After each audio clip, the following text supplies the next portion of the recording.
an 8-kilometer-long embankment built to fight flood, electrification projects, and lots more.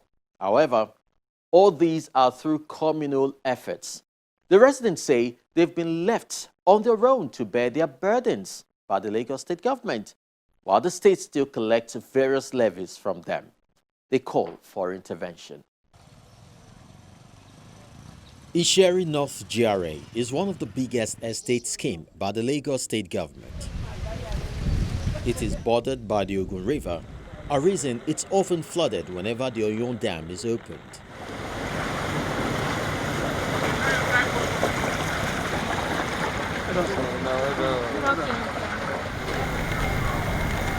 The last time the incident happened, around September 2019, many residents moved out until the flood subsided.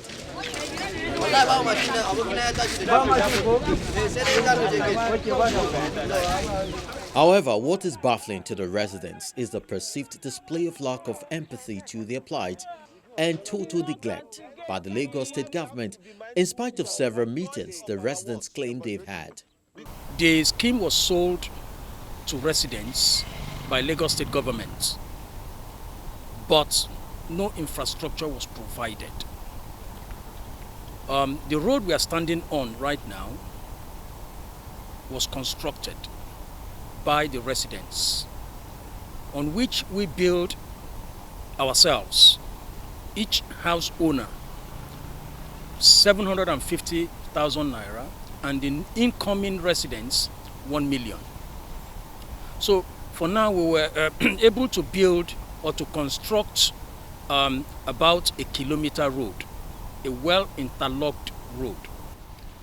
They promised that they're going to do or fix at least 2-3 roads, major roads for us in the estates,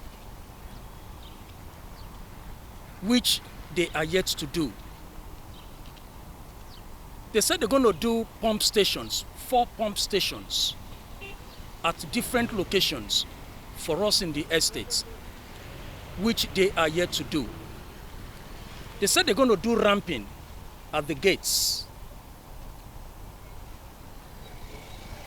But up till now, we are yet to see the impact of the Lagos state government. Even the road we pass through belongs to Ogun State. So we always go in and out of Lagos state government passing through Ogun State. The major road that is supposed to come in through this estate was never constructed. The canal, we had to desilt the canal ourselves. We spent well over 5 million doing that. And in the next 1 or 2 years, we will have to do that again. After the flood that dealt the estate a devastating blow in 2019, its leadership resorted to self-help to further clog the various channels through which water from the Ogun River gains access to the estate.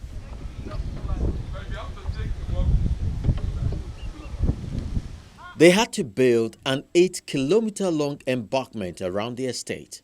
This, according to the public relations officer of the association, cost the estate over 65 million naira. The last major flooding was from last year, and it also happened in 2012, and the last season was actually very severe. We had residents, they had to move out for weeks on end. We had the governor of Ogun State come around, even though we are essentially in the Lagos State territory. I think the governor of Lagos State sent some representatives to the area at that time. It was actually very bad. Cars couldn't move. People had to leave their homes. The floods were almost over knee length for most people. All the estate was essentially flooded.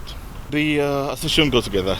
The ESCO decided it was time to actually resort to self-help because before that we had written several letters to the government agencies, to the Lagos State government, but no help was forthcoming. So we decided to do a concrete embankment around the estate. And if you could look around, you find that we have a concrete wall over 8 kilometers long. It cost about 65 million naira to date. And so the estate, that was part of the measures that the estate decided to do, to put it all around the entire estate.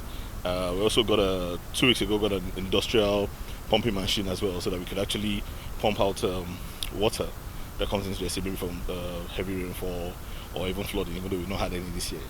We have a carcass, a shell. It's supposed to be an automated early flood warning system, but apparently what we have there is a habitat for rodents and other things. There's nothing there. There's the only thing that shows the federal government is the fact that it's painted in green with a signpost of the contractor and the ministry, as well as the ministry, but nothing was ever put there. No equipment, no nothing. Only God knows how much would have been expended on this. I don't want to call it some other funny name, but nothing really is there.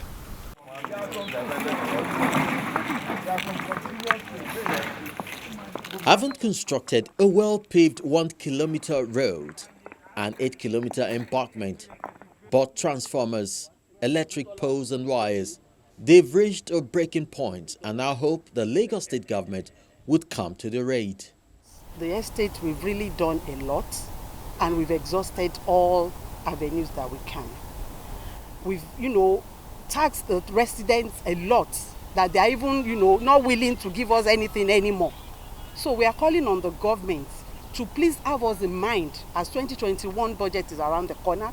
They should try and do something for us. We need road. There's no potable water in this estate as big as it is. We buy water, we do borehole on our own, and even electricity. We bought all the transformers in this estate, not a single one from the government. We still have a lot of roads in this estate, so that if in a year they do 1 or 2 roads for us, they pave it like this, we will be happy. We need potable water. No water, we buy water. The tankers come in and out of this estate. We need water, and we are paying tax. They should come to our aid, to come and do something so that we will feel their impact in this estate. An estate of over 6,000 plots and more than 600 built-up areas isn't a small scheme that should be left to its fate. After all, various state levies are still being collected from the landlords. We hope to get the response of the state government on this. For now, the residents of Isheri-North GRA are still on their own, left in the dark as to what the state government has in mind for them. Join us on Eyewitness Report if you are keen on making a change in your neighborhood or locality. Let's help you tell the story you want told. Take a picture or video and post on the Eyewitness portal, which is available on the Channels TV app, downloadable from various online stores. Ensure you add location and phone numbers so we can get in touch with you. Now let's see what you already uploaded for the week. We'll begin with this video from Embark in Ogun State showing men at work during a palliative renovation of the road. According to an eyewitness, it is the first of such on the road. He laments how residents have to cope with flood whenever it rains. He commends the state government's efforts and asks for a community market so traders won't display their wares on the road. Our next set of pictures is within the same Ibafo community in Ogun State. It shows the pedestrian bridge taken over by beggars and traders.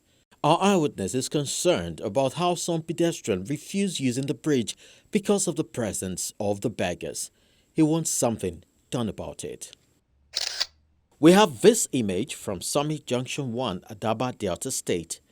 This, according to our eyewitness, is what residents have to cope with whenever it rains. He wants the state government to address this challenge, which he says is not unconnected to poor drainage system. Those are your shots. Do keep them coming. Meanwhile, the very disgraceful and deplorable part of Isheri Road, which featured on the program last week, has been fixed by the state government. We hope the work will be extended to the bus stop axis of the road. Once again, kudos to the relevant authority. Till next week, when Eyewitness Report makes a return, I'll keep my eyes on you. Bye-bye.